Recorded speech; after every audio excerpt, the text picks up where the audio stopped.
Lil Valdez on the beat, yo. Say less. Say less. Say less.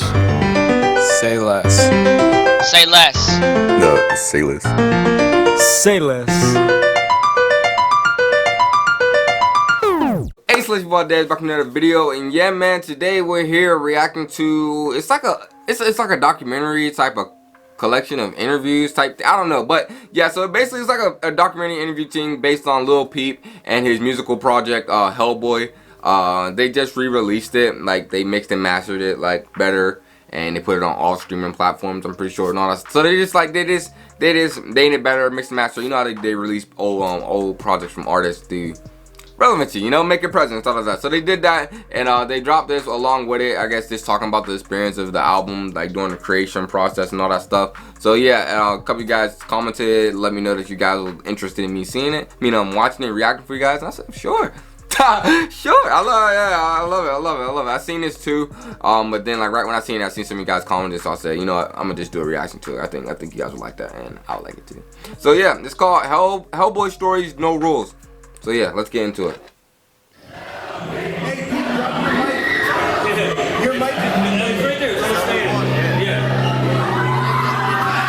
That concert life is crazy. Mostly it's good, bro. The apartment's good, bro. I mean, I don't really remember making any of them, so it's just kind of like. Look at his drip, though. However, I was feeling those nights. I don't really remember them, but I just threw a bunch of random songs that I made all fucked up together, and it came out and turned into Hellboy. Wow, that's a crazy origin story for a project. The boy basically said he just made songs of how he felt that night. He was high, and he don't remember it. The boy basically made like a magical project. Like he just made it with no willpower, just off the vibes, I guess. But yeah, that's why I guess it's so crazy. That's so good like that.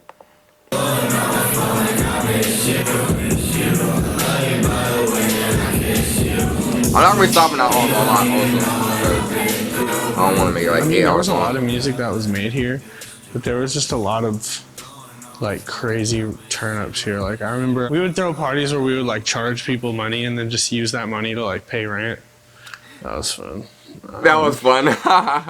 We filmed Ned's place in here. Like they were all right here, just a table, and like we would just like get a bottle and do like the podcast and just talk until we finished the album. Wow. Aww. You guys, our guests are back. We forgot our phones. Last words? Okay. I forgot my phone, but here, I need some last words. Talking the tip. Alright, I'm gonna talk. This is a dope scene, behind the scenes stuff. I love this. Yeah, real quick. Brief moment. This will drop before then. Alright, I got Kanye on there. That's easy. Yeah. You said it got Kanye. So yeah, Hellboy features Kanye. September 25th. September 25th it dropped. Good music. I remember he That's made funny. that song OMFG just like sitting right here in like a fold-out chair, and he put the mic on like a footstool. Isn't that so computer, weird? I said I'm not and gonna stop it that much, but like that at one point was lively. Lil Peep was over here in this area, and like, and now it's just like a memory. Maybe that's too dark, but it's just like it's crazy how like places can hold such fun times, you know. And like, alright, my fault. Let's get it. put the mic on like a footstool in his computer, and he just like was singing right here, and there was like hella people around, and he was like screaming that song. Wow, anyway, air warning. Hey.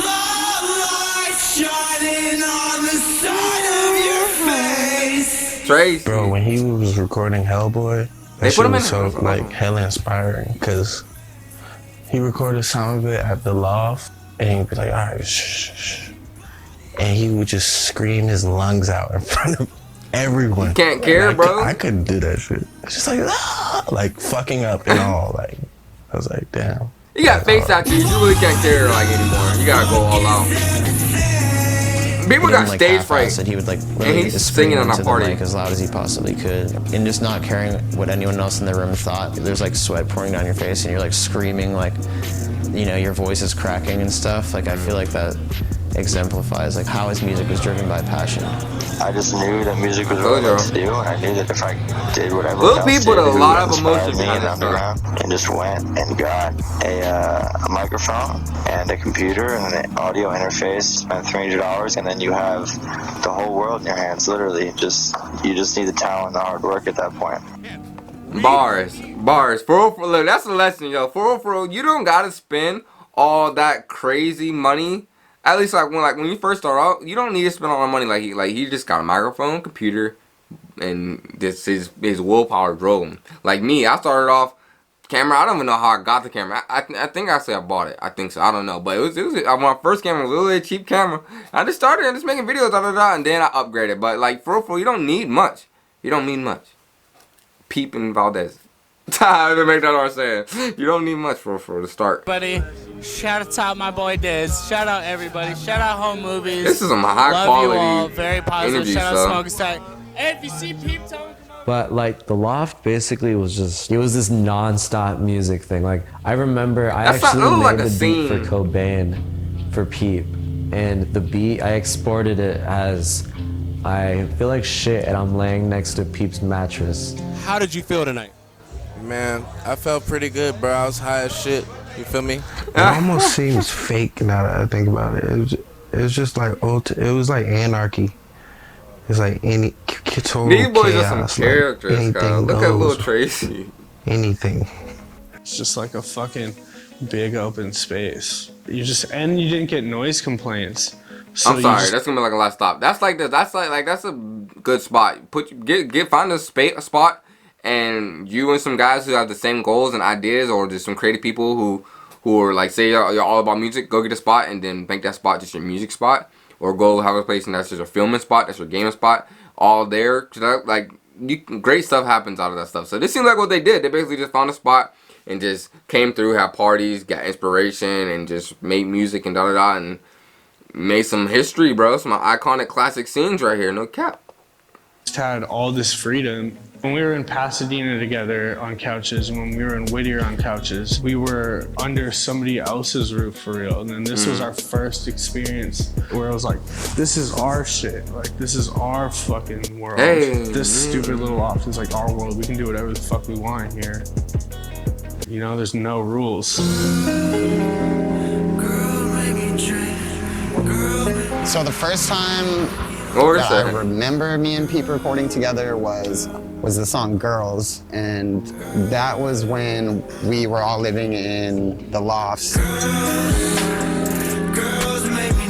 remember everyone getting super annoyed because he liked to layer his vocals a lot, so we would be doing like 10 layers of the same thing over and over again. And people been on many sets. I worked with many directors. I worked with many artists. This was the first time that I truly felt like myself, and I didn't feel as if it was this pressure, or if it was this these eyes. It was just it was easy. All I can say is easy. It was a flow. When you're used to being different, you're just so used to always feeling like attack. And everyone is like testament to looking, everyone character. is nicking, everyone is picking, and just to know that this time it was looking for the right reason. Always his goal with his music was to That's try dope. and He's make so- some sort of positive impact on the he's world, so and to woke. That's what's really up. use his platform to make a difference. That's rare in this day and age. That was the point of that video, was to break gender roles and just spread positivity and let everybody know that, we're all people.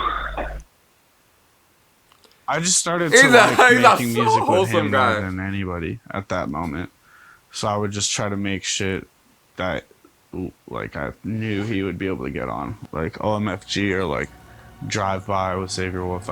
I would just have him in mind. That was the thing about Pete. See, a lot of times when I do songs with people, I figure out ways to outshine them technically. You know what I'm saying? I forgot how he looked. Pete, when he gets on a song, he will be the star of that song. Anybody's song, he'll fuck who. That's what I and say you could too. Do 3 verses around him if you wanted to. His shit's still gonna bang harder. Like his shit gonna, you gonna remember his shit, and I love that shit. He just sticks out.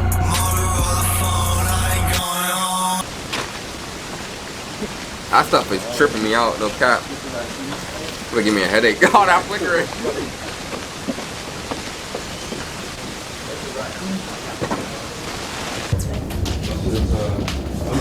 I'm giving them a little mini tour. It's gonna be like this is so and so. That's for the shit. I mean, this is the infamous kitchen. You know, nothing crazy in here at all. This is cribs. It's so crazy how this is like common stuff, but like so much like history went down and so much crazy stuff went down. But yeah, me and Peep live here. And then the fucking living room where smoke-a-sack is right here. Yeah. Everybody high. That looks lit. I mean, that's awesome. We make like, this is the little stew. We got Cortex in here. Fucking, this is where everything's made, like all of Hellboy and shit, pretty much. And all the Peep songs, you know. All of Hellboy made in like pretty much it. Echo Park. Not even official type Just like fucking wild, like just a bunch of fucking dudes just chilling at the house, like people in like every room, like the whole couch filled with bodies, like just, it was like a frat house for fucking. I think you can probably tell because I don't know. Something about the it seemed like he was comfortable all his songs. Right? So over here, we do a lot of stupid shit. Okay. But it comes out smart. He did the science. He did the science. It's a big master plan. People don't fucking understand. They don't get it. They're never gonna get it. They never will. Maybe when they're dead, they'll understand. When they're dead. When they're fucking dead. They would be up till like fucking like 7 a.m. Them two were funny. Every night, just a typical recording session with me and Pete.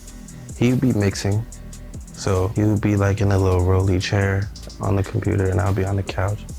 We could probably do 6 or 7 songs in like a couple of hours. 6 or 7 songs. Yeah, like dang, it take me like 6 or 7 songs to 6 or 7 hours to He finish wouldn't like half even a let me song. tattoo on him until I was like a certain level of like fucked up, to be honest.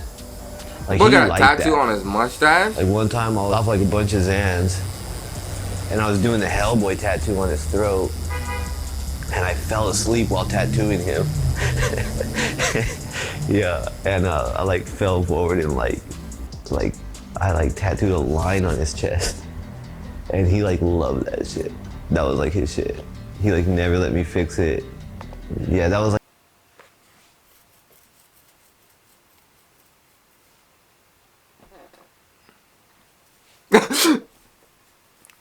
Y'all letting a tattoo artist off of a bunch of Xans tattoo y'all? Hey, Pete, man, you got that one, brother. You got that, bro. I'm not having someone who has a thing that has something right on my body that's gonna be there for eternity. Be half asleep because he's nah. See, Peep too wild. Peep too wild. That's crossed my line. I'll do some crazy stuff, but nah. That's a lot. Said he wouldn't let him tattoo unless he's effed up. That's a crazy rock star type of life. like I like tattooed a line on his chest and he like loved that shit. That was like his shit. He like never let me fix it. Yeah, that was like the kind of shit he would do. I guess it's like a memory, like, oh, we're about to fall asleep, like, that's how What's good with the album?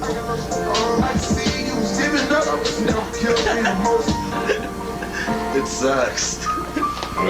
Don't listen to that shit. Hey. The Hellboy sample, really for me, just Well, that just sample vibing alone, for real, when you I know? hear that guitar, they are high, but they're vibing for real. it just weirdly just reminded me of Peep, just the guitar itself. Just a guitar string reminded him of Peep. That's a day after my birthday, huh? You know, the melodies and the guitar, the style of guitar was so important to help paint the picture of Peep as an artist, you know. Once we made the beat, he wrote to it for like probably 15 minutes. And then that was Hellboy. Well, I think it's such a quick process because none of it's forced. And And like I said, I wait. Like I'll spend so much time like not working that I feel like that's why I don't get writer's block, because I'm not writing all day. For like a lot of people do. Oh, they're about to get turned. It's like, it just seemed like they was just like partying, but also they was like working all night. It's like, it seemed like this was like their hobby type dip, you know? Like, I love that. I love it when it's not like you got a time, a date, a due line or a dateline and stuff like that. You're strict. You don't have these boundaries. It seemed like they were just cool friends kicking with it. Oh wait, this reminded me of you. Let's do this stuff. Like that seems, this whole making of that project seems like a very, very good and fun time, which is really dope to see. I'm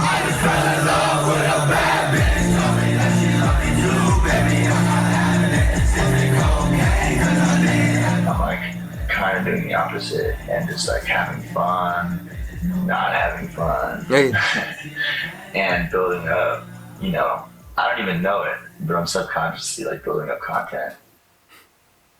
That's what I'm saying. All that shit was like so natural. It was all done by kids. Like we were just doing it. Like no help. We didn't need anyone else.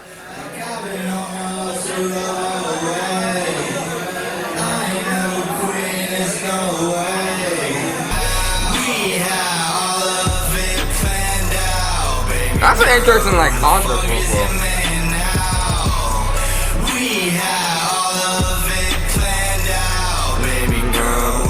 This one I did all this carnival thing. That's a crazy.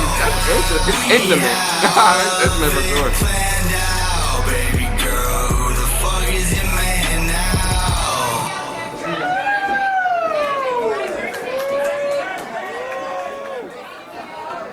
There's a lot of shit I like that. That's interesting. Like just weird, like eerie. I would describe it. Like a lot of it's sad, yeah, but a lot of it's like this weird, like kind of music that you kind of want to like turn up to and cry to. That's basically what it is. Turn up, cry, and like vibe. Yeah, that's cool. That's hard. It's interesting to see behind the scenes. You know, I never knew like what it was, but I could probably predicted it's probably like that. A lot of people smoking and just vibing and being rock stars. You know, that's really interesting to see. That's really good. That gives me a whole new perspective. Like the album was really just them turning up, being cool, and like having friends. Like I like that. I like that. So there you have it. That was Hellboy Stories, No Rules. Man, that was awesome. I love seeing interviews and learning stuff about people and seeing behind the scenes and how stuff works and how everything came to be. I find that so interesting and cool, and seeing everybody's recollection of how it went down and how people was. That's dope. I love it. I love it. Let me know what you guys think of this little video down below in the comments. I'll be sure to get to you guys as soon as possible. Also, let me know what you guys want me to react to, and yeah, I'll appreciate that immensely. For all y'all, if you enjoyed the video, leave a like, subscribe to the gang, comment on anything, share with your friends. Follow me is over here. Also down below, Patreon, Discord, also down below, support channel if you can. If not, I still love you guys. Yeah, it's Valdez. If you enjoyed the video, and I'm out.